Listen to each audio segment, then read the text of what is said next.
Mesdames et messieurs, bonjour, bonsoir, je suis PF pour LTLT, Lakers tout le temps, la chaîne francophone des Lakers. Dans l'émission d'aujourd'hui, nous revenons sur le match extraordinaire hier soir de LeBron James qui donne la victoire aux Lakers 117-111.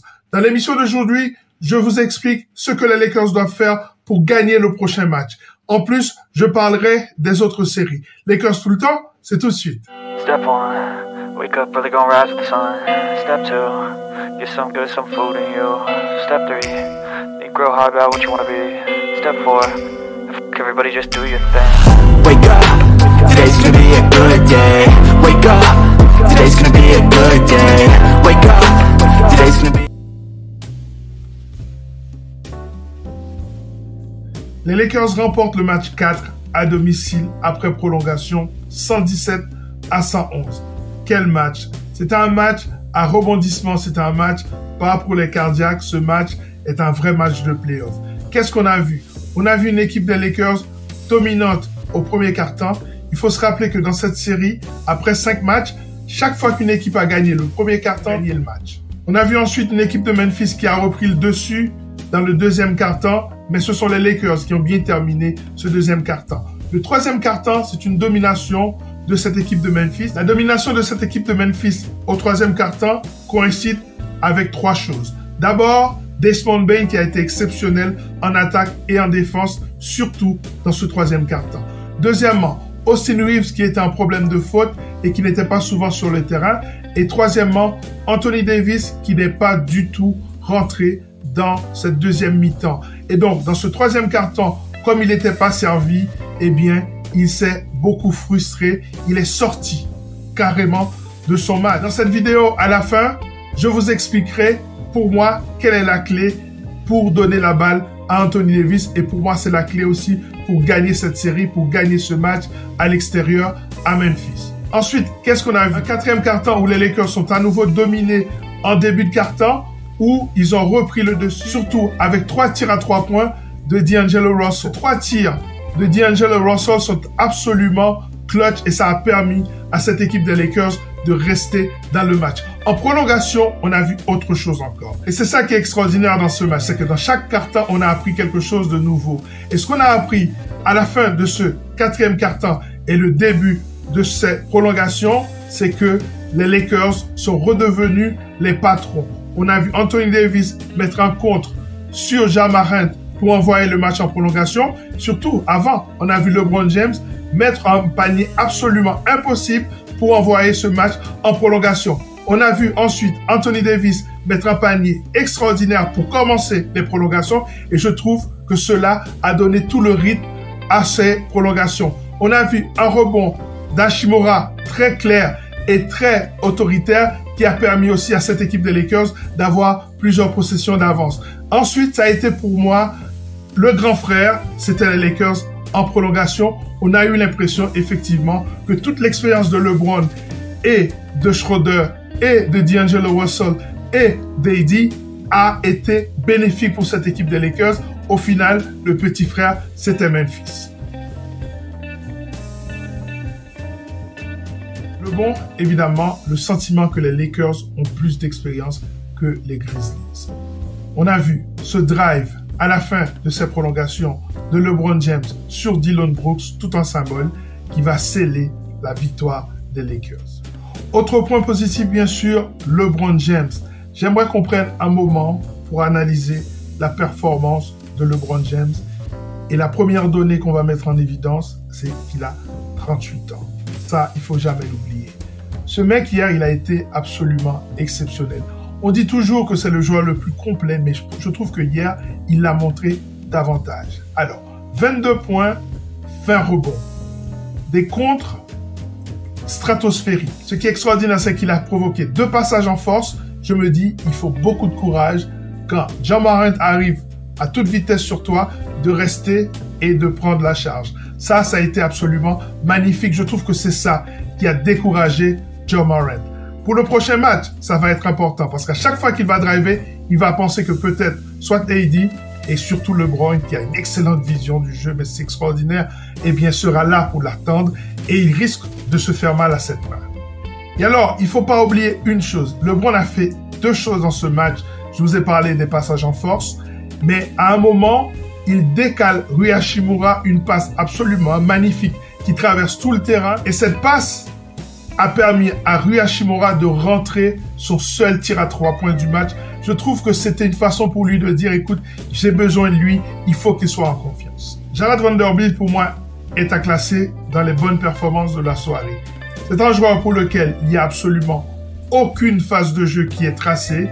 Il n'y a pas des phases de jeu qui sont conçues pour que lui, il puisse mettre des points. Tous ces points, il les met sur les putbacks, sur les interceptions, sur sa façon justement à couper dans la raquette. Cette disponibilité qu'il a, je trouve que il a aidé cette équipe des Lakers à tenir surtout en première mi-temps. En deuxième mi-temps, il a complètement disparu et je comprends parce que Darvin Ham se posait la question, on va en parler d'ailleurs, comment donner la balle à Anthony Davis.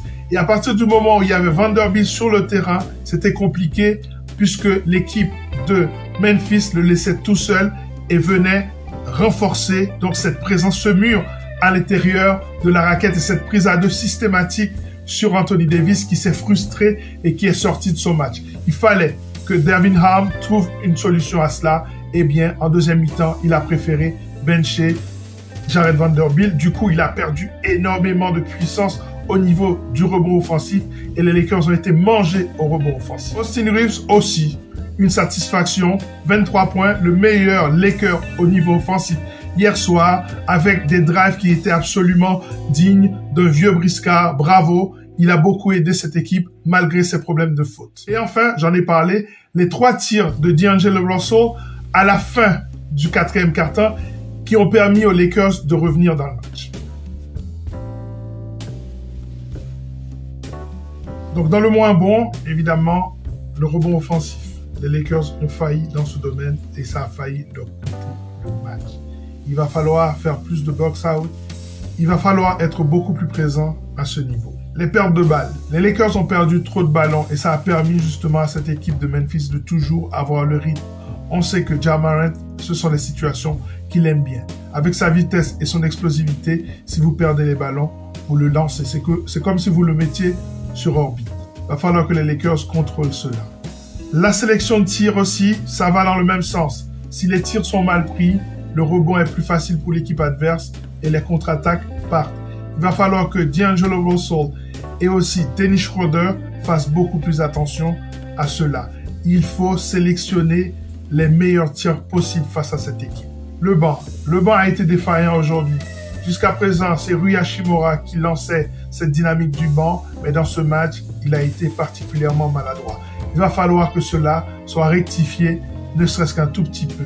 Et la question se pose aujourd'hui, Malik Beasley ou alors Lonnie Walker? Moi, je dirais plus Lonnie Walker puisque quand Malik Beasley ne rate pas ses tirs, il est absolument inutile sur le terrain. Alors que Lonnie Walker, c'est le même niveau de défense défaillante, mais au moins lui, il peut créer son tir, il peut créer d'autres choses, il peut faire des passes pour les autres, il a la possibilité de driver. Ça aussi, ça va laisser des ouvertures et des brèches dans la raquette pour Anthony Davis notamment. Donc, je pense que c'est une solution à considérer. Et enfin, l'incapacité pour les Lakers de pouvoir donner la balle à Anthony Davis au poste. Dans la fin de cette vidéo, je vous donnerai les clés pour donner la balle à Anthony Davis afin de faciliter son travail et permettre aux Lakers d'avoir une meilleure chance de gagner le prochain match. Dans la série entre les Warriors et les Kings, c'est 2-2. Revenons sur le dernier match gagné par les Golden State Warriors, 126-125, un match d'attaque dans lequel on a vu beaucoup de choses. La première chose, c'est que les Warriors ont fait sortir Draymond Green du banc. Ça, c'était une grande chose. En fait, c'est Draymond lui-même qui est parti voir son coach et lui a dit, écoute, coach, je trouve que l'équipe a bien joué en mon absence. Pour ne pas changer la dynamique de cette équipe que j'ai vue qui a gagné très facilement face aux Kings, je pense que ce serait mieux que je sorte du banc. Et le coach lui a dit, ah, c'est pas une mauvaise idée. Il a vu que Jordan Poole, en étant dans le 5 de base, il est beaucoup plus en confiance en étant avec les titulaires. En plus, il s'est dit c'est mieux pour son équipe de jouer avec un seul intérieur au lieu d'avoir 2 bigs dans l'équipe. Et en même temps, c'est Looney qui venait de faire un grand match. Il fallait pas le sortir du 5 de base. Alors, il s'est proposé de sortir du banc et d'apporter justement du rebond et de la défense dans la deuxième unité. Et ça, pour moi, ça a été très précieux pour cette équipe de Golden State Warriors. Ça prouve que Draymond Green est un savant du basket, qu'on l'aime ou qu'on ne l'aime pas. En tout cas, ce qu'il apporte au jeu, sa vision du jeu, ce qu'il voit, c'est quasiment avoir un autre coach à côté de Steve Kerr. Au final, il a terminé avec 12 points, 10 rebonds et 7 passes décisives. Il a été extrêmement clutch défensivement face à Sabonis et aussi face à De'Aaron Fox. Donc ça a permis à cette équipe de Golden State d'égaliser à 2-2. Maintenant, la question qui se pose, est-ce que, de retour à Sacramento, il faut continuer à faire sortir Green du banc?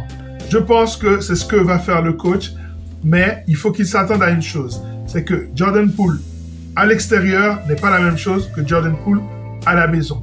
Est-ce qu'il est prêt à assumer ça? Ça, on verra bien. De toute façon, dans ce match 5, on a appris la mauvaise nouvelle, la blessure de De'Aaron Fox. Pourra-t-il jouer ce match et dans quel état de forme sera-t-il?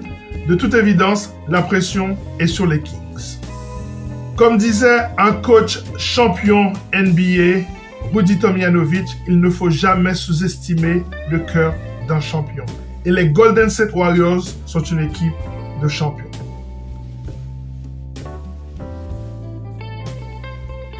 La sensation de ces playoffs, c'est la domination, encore une fois, de Miami hier face à Milwaukee, 119-114, malgré le retour de Giannis Antetokounmpo. Jimmy Butler a été absolument sensationnel hier soir, 56 points, 9 rebonds, seulement une balle perdue, clutch avec des tirs, les uns les plus difficiles que les autres, une masterclass de la part de Jimmy. Il avait face à lui quand même Jrue Holiday, qui est peut-être, avec Marcus Smart, l'un des meilleurs défenseurs de la ligue. Jimmy Butler a été absolument sensationnel. Sa performance hier, c'est la 4e meilleure performance en playoff d'un joueur. Et c'est la meilleure performance pour un joueur de Miami. Quand on sait qu'à Miami, il y a eu LeBron, D-Wade, Shaq, Alonzo Mourning, c'était absolument sensationnel. La suite va se passer dans le Wisconsin. Est-ce que Milwaukee va retrouver les valeurs qui ont fait sa saison, c'est-à-dire la défense et un jeu orienté intérieur-extérieur avec un Giannis retrouvé et dominant? Giannis qui a quand même terminé ce match avec un triple-double malgré une douleur absolument évidente. On le voyait sur ses traits qu'il avait mal. Mais il a tenu sa place et a été particulièrement bon, mais ça n'a pas suffi puisque le Jimmy n'a pas voulu que son équipe perde. On attend la suite de cette série qui s'annonce passionnante. Je pense que les Bucks peuvent encore revenir dans cette série, mais comme je l'ai dit, il faut retrouver les vertus de leur saison. On va voir ce que ça va donner.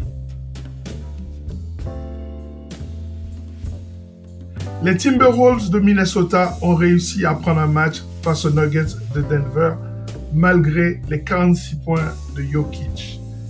Avec un bon Anthony Edwards, qui a marqué 36 points dans ce match et qui a permis à son équipe de ne pas se faire sweep. Dans ce match qui était extrêmement serré, qui aurait pu basculer d'un côté comme de l'autre, on n'a pas vu le Jamal Murray qui était si clutch dans les 3 premiers matchs. Que pourrait faire Denver lors du prochain match? Sans doute impliquer davantage Jamal Murray en utilisant Jokic comme un point de fixation capable justement de rendre les autres meilleurs. Donc ça, je pense que ça va être la clé. Il faut aussi que le Caldwell Pope, tout ça, rentre dans la logique collective de cette équipe de Denver, dont c'est absolument la force.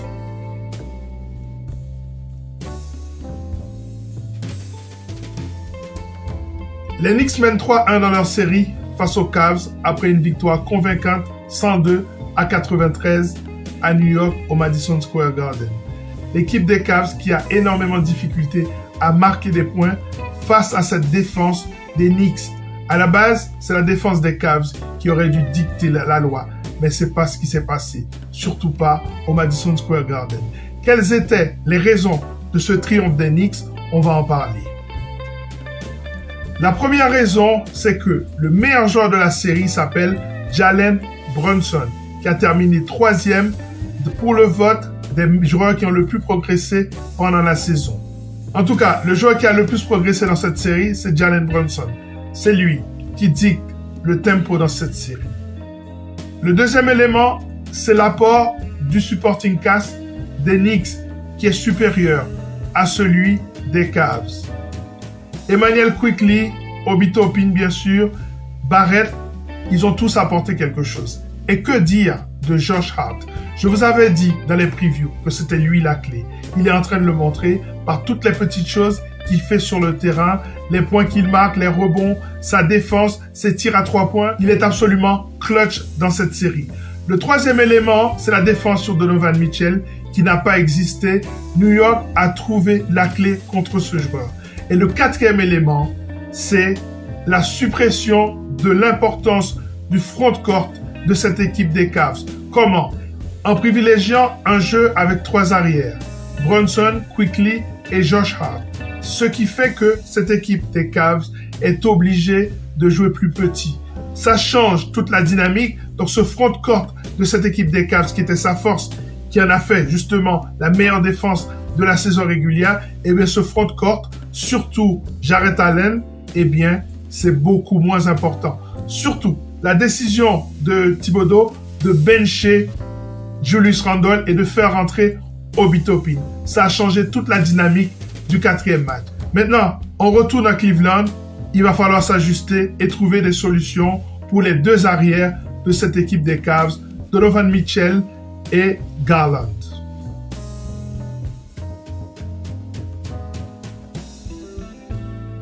Dans la série entre les Suns et les Clippers, les Suns mènent 3-1 après avoir pris 2 matchs à Los Angeles. On peut d'ores et déjà dire que la série est terminée puisque Phoenix retourne à la maison. À moins que Tyronn Lue sorte quelque chose de son chapeau et rende son équipe très compétitive comme ça l'a été pendant toute la série. On a appris le forfait d'ores et déjà de Kawhi Leonard. On a vu Paul George s'entraîner. Est-ce qu'il sera en mesure de jouer ce soir? Je ne le pense pas. En tout cas, la série risque de se terminer à Phoenix ce soir.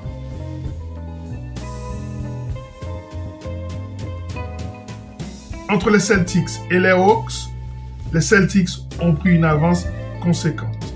Victoire 129-121 sur le terrain d'Atlanta. Dès lors, les Celtics mènent 3-1 et retournent à Boston pour sans doute terminer la série. D'autant plus qu'Atlanta sera sans Dejounte Murray, qui a été suspendu par la NBA pour avoir eu un mauvais geste à l'égard d'un des arbitres du dernier match. Dès lors, je pense que cette équipe de Boston va terminer le travail. Mais ce qui m'intéresse, ce n'est pas tant cette série, c'est la suite pour Boston.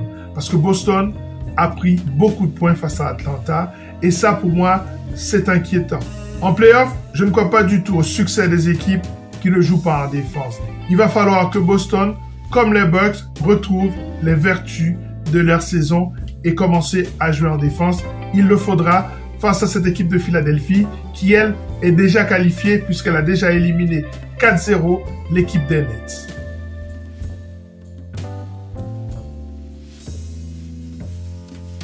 Pour le prochain match, évidemment, il va falloir de l'énergie, de la défense, que le banc apporte quelque chose. Tout ça est vrai.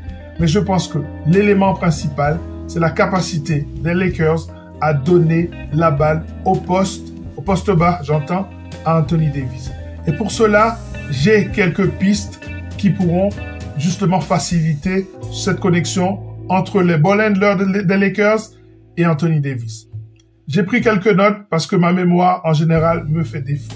Alors, le premier élément que les Lakers peuvent utiliser pour justement faire arriver la balle très rapidement à Anthony Davis, c'est le post entry pass. Le post entry pass, c'est la passe directe à l'intérieur de la raquette dès qu'on a une ouverture. Il faut pas attendre. Et en plus, je sais que LeBron James est très fort justement pour faire ce genre de passe. C'est une passe un peu risquée si on n'a pas la vision du jeu pour le faire. Il va falloir que ce soit LeBron qui la fasse et pas Dennis Schroeder par exemple. D'Angelo Russell aussi a montré qu'il était capable de faire cette passe rapide à l'intérieur du jeu avant que la défense se mette en place, le post entry pass. Et aussi, dans le 4 out 1 in, le in c'est le pivot, c'est Anthony Davis. Il va falloir que les Lakers revoient les gammes de leur attaque parce que c'est leur attaque, c'est l'attaque sur laquelle ils ont fonctionné toute la saison. Le mouvement circulaire des 4 éléments extérieurs et la position en fait dans le dunker spot pour retrouver justement Anthony Davis. Ça peut être une solution. Le troisième élément, c'est le pick and roll ou alors le pick and pop. Ce sont deux éléments qui peuvent justement permettre à ce partenaire de pick and roll, AD, de participer beaucoup plus au jeu. Le quatrième élément, c'est le drive. Le drive, soit de LeBron, ça peut être aussi d'Hachimura ou alors d'Austin Reeves. Au moment où l'un de ces joueurs fait un drive, il faut que Davis coupe directement dans la raquette et se donne la possibilité de recevoir la passe. Enfin, l'attaque en triangle. Il y a des éléments de l'attaque en triangle qui permettent justement de donner la balle au pivot à l'intérieur en raccourcissant justement la distance entre celui qui a la balle et celui qui l'utilise comme relais afin d'arriver au troisième élément de ce triangle qui est Anthony Davis.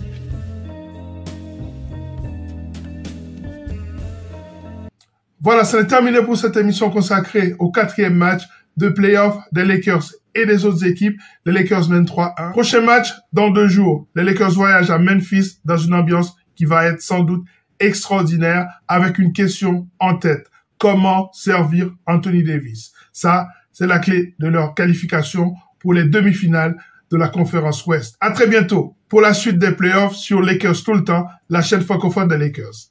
Ciao!